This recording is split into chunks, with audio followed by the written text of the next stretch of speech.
हनुमान जी के समान कोई बड़भागी नहीं। भाई गीधराज जटायु के लिए कहा गया था कि राम काज कारण तनु त्यागी हरिपुर गयो परम बड़भागी। बोले ये परम बड़भागी, तो सावधानी से सुनना। गीधराज जटायु की कथा हनुमान जी हमेशा राम कथा सुनते हैं। गीधराज जटायु इसलिए परम बड़भागी हैं कि गीधराज जटायु की कथा हनुमान जी के मुख से स्वयं श्री किशोरी जी ने सुनी कि हनुमान मुझे तुम गीधराज जी की कथा सुनाओ। अब बोलो भाई, व्यथा दुनिया में व्यथा ही व्यथा है। जीव अपनी व्यथा सुनाता है, किससे? भगवान से सुनाता है अपनी व्यथा। लेकिन प्यारे श्री किशोरी जी तो गीधराज जी की कथा सुनना चाहती, जबकि आमिष भोगी पक्षी है, क्या उसकी कथा होगी? लेकिन नहीं, कथा सुनी। कैसे सुनी? अब इस बात को सुनना। समुद्र के किनारे जब गीधराज जी की चर्चा हो रही थी तो हनुमान जी ने कहा मैंने गीधराज जी को देखा नहीं है, लेकिन गीधराज जी की प्रशंसा बहुत हो रही है। मैंने तो नहीं देखा है, लेकिन इतनी प्रशंसा हो रही है, इतनी प्रशंसा हो रही है कि देवता किसी की प्रशंसा ज्यादा करते नहीं है, प्रशंसा सुनने के आदी हैं, ज्यादा प्रशंसा नहीं करते हो। लेकिन देवता भी गीधराज जी की प्रशंसा कर रहे हैं। जो काम हम सब ने नहीं कर पाया वो गीधराज जी ने करके दिखाया है। क्योंकि सीता के बिलाप सुन भारी भयउ चराचर जीव दुखारी, सब दुखी हो गए, लेकिन किसी ने मदद नहीं कर पाई। मदद तो परम बड़भागी जटायु ने की। तो प्रशंसा इतनी हो रही है, आखिर ये है कौन? हनुमान जी को जिज्ञासा हो, है कौन? हनुमान जी इसी जिज्ञासा को लेकर के आज समुद्र के तट पर बैठ के विचार कर रहे हैं। गीधराज जी का भाई है संपाति, जटायु का भाई संपाति, ये बड़ा भाई है। संपाति ने बहुत रहस्य बताए जटायु जी।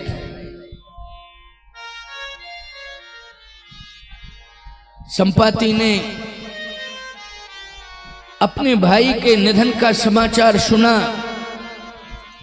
तो सिर पटक पटक करके रोया और कहा मेरा भाई इतना अच्छा था, इतना अच्छा था कि उसकी बचपन से ही, क्योंकि खग जाने खगई की भाषा, याद रखना, पक्षी पक्षी की भाषा जानते हैं, बचपन से ही भगवान के चरणों में प्रीति थी। संपाति कहता है कि मैंने बचपन से ही देखा है कि भगवान के चरणों में इसकी प्रीति, और आज ये समाचार मैंने सुना कि भगवत कार्य करते करते प्राण त्यागा।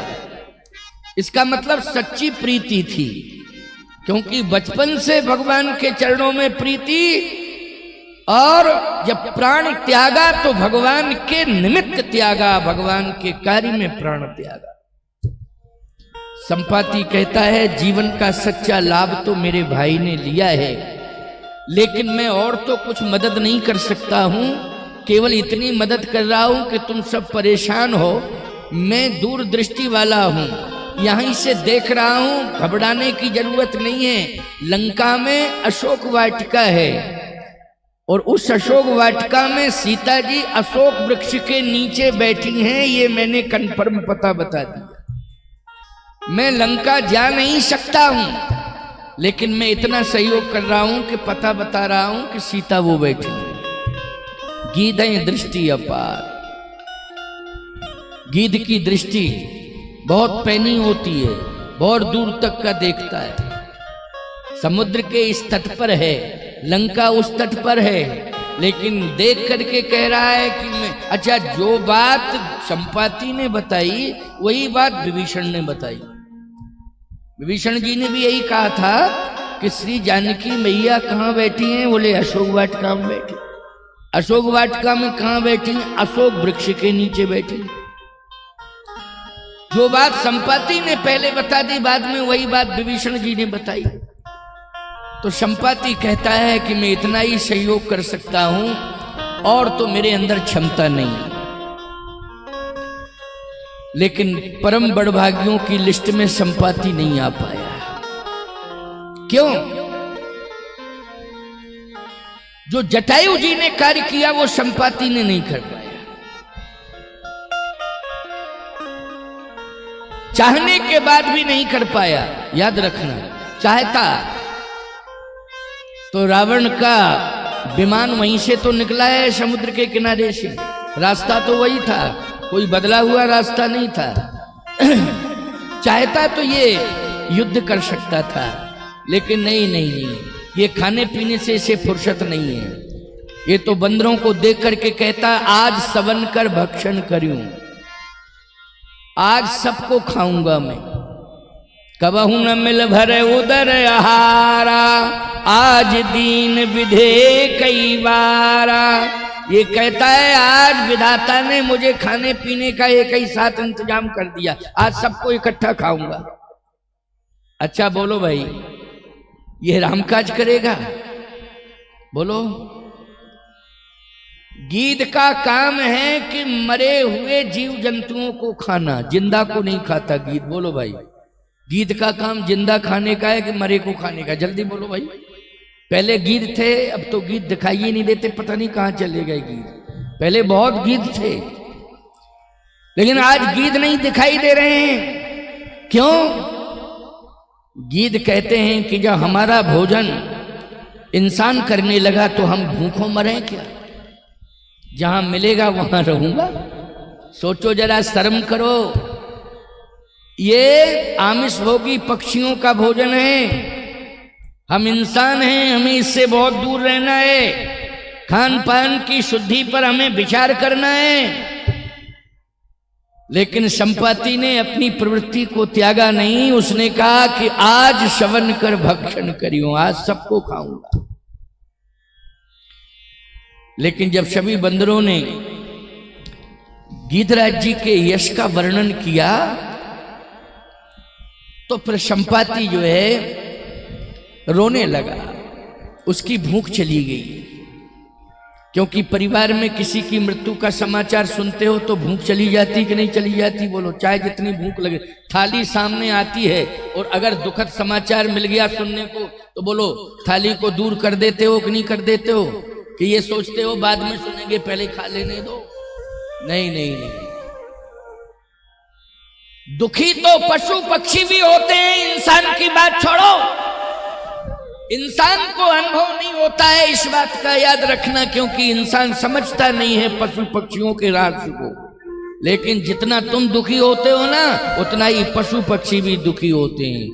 वो भी दुखद समाचार देखते हैं या दुखद समाचार सुनते हैं। पक्षी की भाषा पहचान जाता है, उन्हें भी दुख होता है, बहुत दुख होता है। हमारी गौशाला में एक गाय का शरीर छूटा तो वो दोनों गाय एक साथ, उनका दोनों का जन्म हुआ था, एक ही साथ हुआ था। दोनों में पता नहीं क्या कितना प्रेम था। किसी बीमारी के कारण ये बीमारी आई थी ना, ये जो लंपी बीमारी आई थी, गौओं के ऊपर संकट आया, उसमें वो गाय समाप्त हो गई। उसके साथ जो गायें तो बहुत थी, लेकिन उसके साथ ही जो रहती थी, लगातार प्रेम करती थी, उसने दाना भूसा नहीं खाया। बड़ी मुश्किल से उसको ग्वाला ने प्रसन्न किया किसी तरह से, जैसे बना तैसे। 2 दिन तक वो ग्वाला कहता है कि इसने कुछ ग्रहण ही नहीं किया। बोलो भाई, एहसास हुआ कि नहीं हुआ? उसे एहसास हुआ है कि आज मेरी बहन चली गई, आज मेरी बहन चली गई। ये उसे भी दुख हुआ। कहने का तात्पर्य मेरा यह है, दुख दर्द को समझो। इंसान हो, भगवान ने तुम्हें स्वर्णिम काल दिया है। 84 लाख योनियों में बड़े भाग मानस तन पावा, सुर दुर्लभ शद ग्रंथन गावा। सबसे श्रेष्ठ योनि है मानव की योनि। अच्छे से अच्छा करने का मौका मिला है, तुम्हें इंसान बनाया है, अच्छे से अच्छा काम करो। बहुत बड़ा मौका तुम्हें दिया है, चूकने की आवश्यकता नहीं है। जितना अच्छे से अच्छा कर सकते हो इन हाथों से करो। अगर चूक जाओगे तो पता नहीं किस योनि में चले जाओगे। बोलो भाई, फिर कहीं के नहीं रह जाओगे, याद रखना। आज गीधराज जटायु के अच्छे कृत्य पर देवता पुष्पों की वर्षा कर रहे हैं। गीधराज जटायु के अच्छे कृत्य पर परमात्मा आंसू बहा रहा है। कहता है, जल भर नयन कहत रघुराई, तात करम ते निज गति पाई।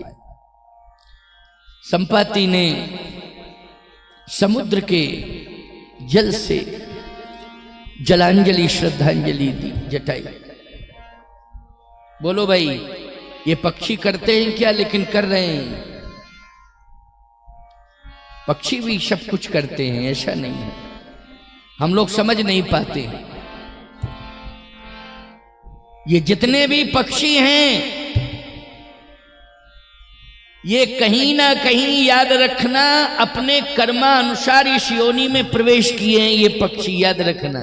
मनुष्य भी पक्षी बनता है जब उसका कर्तव्य बिगड़ जाता है, याद रखना। तो पशु बन जावे, पक्षी बन जावे। मनुष्य ही तो 84 लाख योनियों में जाता है। कीट पतंग भी बन जाता है वो, याद रखना।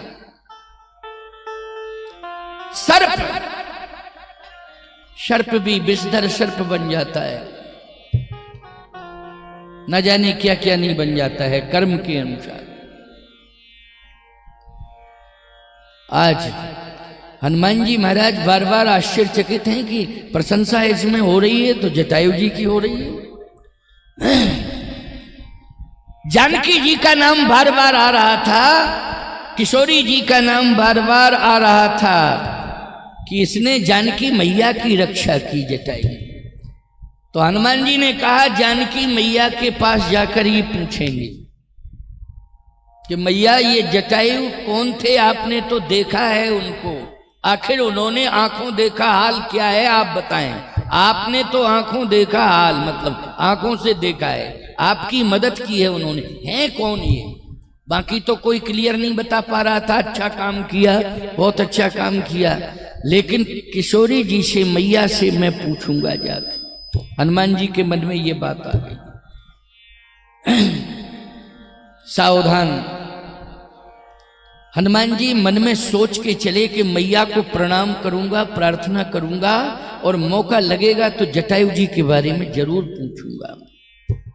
इसका मतलब है एक इतने अच्छे महात्मा की उत्कंठा बढ़ गई कि नहीं बढ़ गई?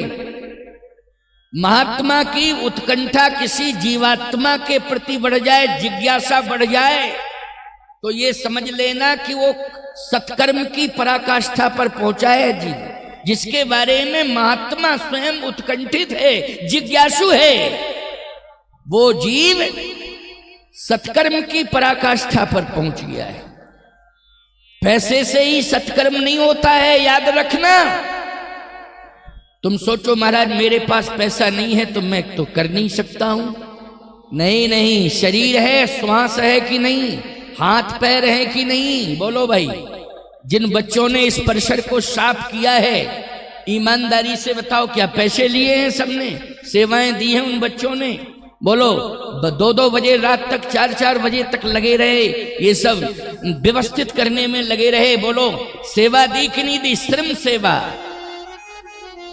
तुम पैसे वाले द्रव्य दान करते हैं, अर्थ दान करते हैं, लेकिन जिनके पास कुछ नहीं होता है, शरीर होता है, वो श्रम दान करते हैं। प्यारे, श्रम दान भी एक दान ही होता है, श्रम दान।